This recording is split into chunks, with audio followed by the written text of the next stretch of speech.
নোংরামি ছেড়ে দিতে হবে, পর্দার পরিবেশ নিয়ে আসতে হবে। নাম্বার 8 হলো অপসংস্কৃতির আগ্রাসন করার গ্রাস, বিজাতীয় সংস্কৃতি। নাম্বার 9 হলো স্বামীকে সম্পদ মনে না করা, স্বামীকে দাম না দেওয়া। আবার অপরদিকে স্বামী স্ত্রীকে অবহেলা করে ফেলা, এটাও বড় অপরাধ। নাম্বার 10 হলো ধৈর্যের অভাব। নাম্বার 11 হলো নিঃসৌন্দর্য লুকানো, পরপুরুষ থেকে এটির ব্যর্থতা। আজকে মেয়েরা স্বামীকে দেখাতে বেশি পছন্দ করে না, ভ্যানওয়ালা দেখাতে বেশি পছন্দ করে। ভ্যানওয়ালা, রিক্সাওয়ালা, সামার কামার, বাইরের যা আছে, আমি তাদেরকে খাটো চোখে দেখছি না, মানে পরপুরুষকে দেখাতে সে বেশি পছন্দ করে। এরকম মহিলার সংখ্যা আজকের সমাজে কম না বেশি? স্বামীর সামনে কোনো আতর লাগায় না, স্বামীর সামনে কোনো সেন্ট লাগায় না। মানুষের গায়ের তো একটা গন্ধ আছে। স্বামীর সামনে সেন্ট আতর না লাগায়া যখন মার্কেটে যাবে এমন সেন্ট মারে 3 মাইল দূর থেকে ঘ্রাণ পাওয়া যায়। আমি কি ভুল বলছি? এই সমস্ত নোংরামিগুলো আজকের সমাজে লক্ষণীয়। আমার বন্ধুগণ, নাম্বার 12 হলো সন্তান পরিবারকে গুরুত্ব না দেওয়া, তালাকের অন্যতম কারণ। সন্তান একটা পরিবার গঠনের, পরিবার মজবুতের একটা মূল বাহন, কিন্তু সন্তান কতটুকু গুরুত্ব না দিয়া এরকম পরিবার ধ্বংস হয়ে যায়, তালাকের দিকে চলে যায়। নাম্বার 13 হলো স্বামী এবং স্ত্রীর আখিরাতের যে একটা ভয়, সেই ভয়টা যখন তাদের মধ্যে না থাকবে, সেই সময় তালাকের এটা অন্যতম কারণ হয়ে যাবে। এই জন্য আমার বন্ধুগণ, এই বিষয়গুলো আমরা খেয়াল করব। সর্বশেষ আমি যে কারণটা খুঁজে পাই সেটা হলো পরস্পরের সারের মানসিকতা না থাকা। আমি আপনাকে একটা প্রশ্ন করব, পুরুষরা বাঁকা জাত না নারীরা বাঁকা জাত? হ্যাঁ, একটু ভালো করে বলবেন। নারীকে বাঁকা করে সৃষ্টি করেছেন কে? এটা কি আমার কথা না আল্লাহর কথা? এবং বলেছেন মুহাম্মদ সাল্লাল্লাহু আলাইহি ওয়াসাল্লাম, খুলিকাত মিন দিলাইন, মেয়েদেরকে সৃষ্টি করা হয়েছে বাঁকা হাড়ে। কি হাড়ে? বাঁকা হাড়ে। সোজা করবেন, ভেঙে যাবে। এখন স্বামী স্ত্রীর মধ্যে যদি কোনো দ্বন্দ্ব লেগে যায়, এর মধ্যে সবচাইতে বেশি ছাড় দেওয়ার মানসিকতা থাকতে হবে পুরুষের না নারীর? অনেকে চুপ করে আছে, হুজুর আমার না বইয়ের, এরকম চিন্তায় আছেন নাকি? এখানে ছাড় দেবে বেশি কে, বউ না স্বামী? একটু ভালো করে বলেন তো ভাই, কে ছাড় দেবে? স্বামীকে ছাড় দিতে হবে। কারণ আল্লাহ তাআলা সাক্ষী দিয়েছেন পুরুষ কয়জন আর নারী কয়জন, এটা মাথায় রাখতে হবে। ওরা এক না অর্ধেক? বলেন এক না অর্ধেক? অর্ধেক। তার অর্ধেক যেহেতু আল্লাহ করে দিয়েছেন, আপনি তার ডাবল। অতএব আপনার মাথায় থাকতে হবে যে আমি ডাবল ও অর্ধেক, এই বিষয়টা মাথায় রাখতে হবে। আপনাকে ধৈর্যের পিরামিড হতে হবে। পরিবারটাকে সাজানোর জন্য আপনাকে ধৈর্যের পাহাড় হতে হবে। আমার নবীজি একদিন বসে আছেন। আমার নবী কি এক বউ না একাধিক বউ? বলেন কোনটা সহজ? এক বউ বলা সহজ না 2 বউ বলা সহজ? হ্যাঁ, এক বউ সহজ, 2 বউ 3 বউ সহজ? কাম সারছে, এতই পারেন। এক বউ সহজ, 2 বউ 3 বউ 4 বউ আরো কঠিন। সহজ না কিন্তু। ইসলামে এটা জায়েজ করেছে বটে, কেন জানেন? অনেকগুলো কারণ আছে। এর মধ্যে 1 নম্বর কারণ হলো সমাজে জেনা বন্ধ করার জন্য। ঠিক কিনা বলেন? এই আকাম কুকাম করা ভালো না বিয়ে করা ভালো? বিয়ে। অনেক মহিলা আছে আবার স্বামীকে বলে তুই যা কর কর, আমি কিন্তু বউ একটাই। ওই দেখেন কত বড় খারাপ মহিলা। আছে না নাই বলেন? এটাও কিন্তু খারাপ দিক। এবং গোটা পৃথিবীর জরিপ যদি আপনি করেন, গোটা ওয়ার্ল্ড এখন জরিপ করে দেখা গেলে পরে 40% পুরুষ আর 60% হচ্ছে মহিলা। আমার দেশেও গড় অনুপাতে আমার দেশে এই মুহূর্তে পুরুষ বেশি না মহিলা বেশি? মহিলা বেশি। তাহলে পুরুষ যদি হয় 40%, মহিলা যদি হয় 60%, তাহলে 40%কে 40-40কে বিয়ে করলো, আর বাকি 20% কি জাতীয় সম্পদ হবে? জাতীয় সম্পদ হবে। তাহলে ইসলাম যে বিধান দিয়েছে, সেই বিধানের মধ্যে অবশ্যই বিশ্বজনীনতা, ভারসাম্যপূর্ণ অবস্থান ইসলামে আছে না নাই? এমনি আল্লাহ তাআলা এগুলো বলেন নাই। যারা এগুলো বলে না বুঝে না জেনে বলে এই সমস্ত কথা বলে। সম্মানিত ভাইয়েরা, আমার নবীজির সামনে 4 স্ত্রী বসা। কয় স্ত্রী? 4 স্ত্রী। আমার নবীজির সামনে 4 স্ত্রী বসে রাসূলকে লক্ষ্য করে বলছেন, ইয়া রাসূলুল্লাহ, আমাদের 4 জনের মধ্যে গন্ডগোল হয়েছে। কি গন্ডগোল? আপনি কাকে সবচেয়ে বেশি ভালোবাসেন? আমার রাসূল বললেন, এমন প্রশ্ন তোমরা করলে কেন? না, আমরা 4 জন গন্ডগোল লেগেছি, সবাই বলতেছে আমাকে বেশি ভালোবাসে, কেউ ছাড় দিচ্ছে না। আপনার মুখ থেকে আমরা জানতে চাই, আপনি আমাদের মধ্যে 4 জনের মধ্যে কাকে বেশি ভালোবাসেন? এমন প্রশ্ন শুনে রাসূল মুস্কি একখানা হাসি মেরে বললেন, আমার বউরা শোনো, এই প্রশ্নের জবাব দিতে আমার এটা সময় লাগবে, আগামীকালকে সকালে আমি তোমাদেরকে বলবো। যাও। 4 জনকে ঘরে পাঠায়া দিলেন।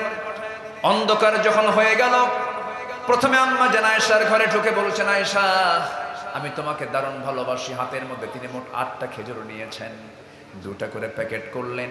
2টা খেজুর আম্মা জান আয়েশার হাতে দিয়ে বলছেন, আয়েশা, আমি তোমাকে খুব ভালোবাসি, তোমাকে 2টা খেজুরও দিয়ে গেলাম।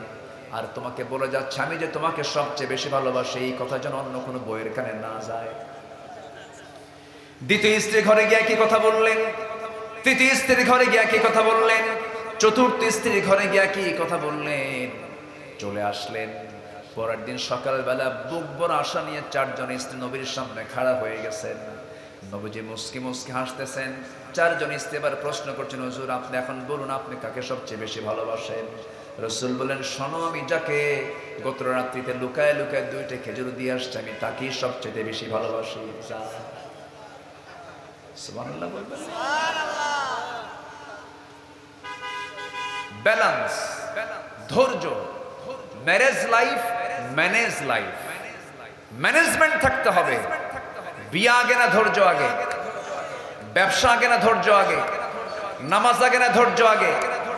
এই যে ওয়াজে বসে থাকা আগে না ধৈর্য আগে? পৃথিবীর সকল কাজে কি আগে? ধৈর্য। যার ধৈর্য নাই, তার মুখ থেকে এমনি একটা কথা বের হয়ে যায়, ধৈর্য। আমরা এই কথাগুলো কি জানার দরকার আছে ভাই? জানার কি দরকার আছে? আমার বন্ধুগণ, আল্লাহ রাব্বুল আলামিন বলছেন, শোনো, তুমি যদি পাপ কাজ ছেড়ে দাও, আমি তোমাকে সুন্দর জান্নাত দিয়ে দেব। আল্লাহ রাব্বুল আলামিন আরেক জায়গায় বলছেন, ইন তাজতানিবু কাবাইরা মা তুনহাউনা আনহু নুকাফির আনকুম সাইয়্যাতিকুম ওয়া নুদখিলকুম মুদখালান কারীমা। বান্দা, তুমি যদি বড় বড় গুনাহগুলোকে ছেড়ে দাও, ছোট ছোট গুনার দিকে আমি আল্লাহ তাকাবই না।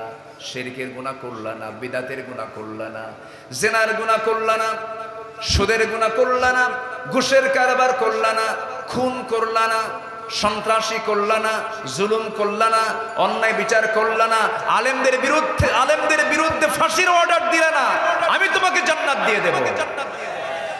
কিন্তু এই সমস্ত আকাম কুকাম গুলো আছে না নাই? আসতে বলবেন না, আছে না নাই? আপনি একজন নিরপরাধ মানুষের বিরুদ্ধে সাক্ষী দিলেন, আপনি 1000 বছর সেজদা দিয়ে কোনো কাম হবে না। আপনি বান্দার হক নষ্ট করেছেন। আপনি 14 বার হজ করেছেন। আপনি ইকামতে দিনের বিরুদ্ধে কথা বলেন। সমাজে জিনার আইন চালু হোক, সুদের বিরুদ্ধে আইন তৈরি হোক, যাকাত ভিত্তিক অর্থনীতি চালু হোক, খুনের শাস্তি জারি হোক, কোরআনের বিধান চালু হোক, আপনি এটা চান না, আপনার কোন নামাজ কবুল হবে না। এরকম হাজি নামাজি আমার দেশে আছে না নাই? আসতে বলবেন না, আছে না নাই? একামতে দিনকে শুনলি ওদের গায়ে জ্বলে। একামতে দিন শব্দটা আমার শব্দ না, কোরআনের শব্দ। হুজুরদের শব্দ না, কোরআনের শব্দ। কোন দলের শব্দ না, কোরআনের শব্দ। একামতে দিন শব্দটা কোরআনে আছে না নাই? আপনি নামাজ পড়বেন, আপনি রোজা রাখবেন, আপনি হজ করবেন, আপনি দান সদকা করবেন, আপনি মসজিদ বানাবেন, আপনি মাদ্রাসা বানাবেন, আপনার দাড়ি বড়, আপনার চোখে সুরমা, আপনার মাথায় টুপি, আপনার পরনে জুব্বা, সবই ঠিক আছে। কিন্তু আপনি ইকামতে দ্বীনের বিপক্ষে কথা বলেন, আপনার চেতনা সেকুলার, আপনার চেতনা সোশিয়ালিজম, ন্যাশনালিজম, ক্যাপিটালিজম, আপনার কোন নামাজ ইবাদত কবুল হবে না। রাসূলকে শুধু নামাজে মানবেন, রাসূলকে বিচারে মানবেন না।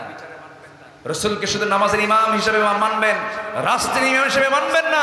আপনার ইমান এখন আনা হয় নাই, আপনি ভণ্ড, আপনি প্রতারক। রসুলকে মানতে হবে এক জায়গায় না সব জায়গায়? আসতে বলে রসুলকে মানতে হবে এক জায়গায় না সব জায়গায়? সব জায়গায়। কষ্ট পাচ্ছেন নাকি? কষ্ট পাচ্ছেন? সম্মানিত ভাইয়েরা, আমরা দ্বীনের ব্যাখ্যা অনেকে বুঝি না। আচ্ছা বলেন তো, একটা প্রশ্ন করি, আমার দেশে ইসলামটা বিজয়ী? আমার দেশে ইসলামটা কি প্রতিষ্ঠিত আছে না প্রতিষ্ঠিত নাই? প্রতিষ্ঠিত আছে? প্রতিষ্ঠিত আছে। আচ্ছা, প্রতিষ্ঠিত নাই, তা বুঝবো কেমনে আমরা? বোঝার কিছু লক্ষণ আছে। যেরকম আমার দেশে প্রতিষ্ঠিত আছে সুদ না যাকাত? বলেন বলেন, কি প্রতিষ্ঠিত আছে? সুদ না যাকাত? সুদ। আচ্ছা, আমার দেশে যাকাত আদায় যা হয় না তা না, যাকাত আদায় হয় ব্যক্তিগত উদ্যোগে না রাষ্ট্রীয় উদ্যোগে? বলেন। যদি কেউ এটা আদায় করে ব্যক্তিগত উদ্যোগ, কিন্তু রাষ্ট্রীয় কোনো চাপ নাই। প্রথম খলিফার নাম কে বলেন তো? সাইয়েদনা আবু বকর সিদ্দিক রাদিয়াল্লাহু তাআলা আনহু। তিনি যখন ক্ষমতার মসনদে বসলেন, বসেই বললেন, যাকাত কার কার আছে, রাষ্ট্র তাদের কাছ থেকে যাকাত আদায় করবে। কিছু কিছু মুসলিম বলল যে ইসলামী রাষ্ট্র আমাদের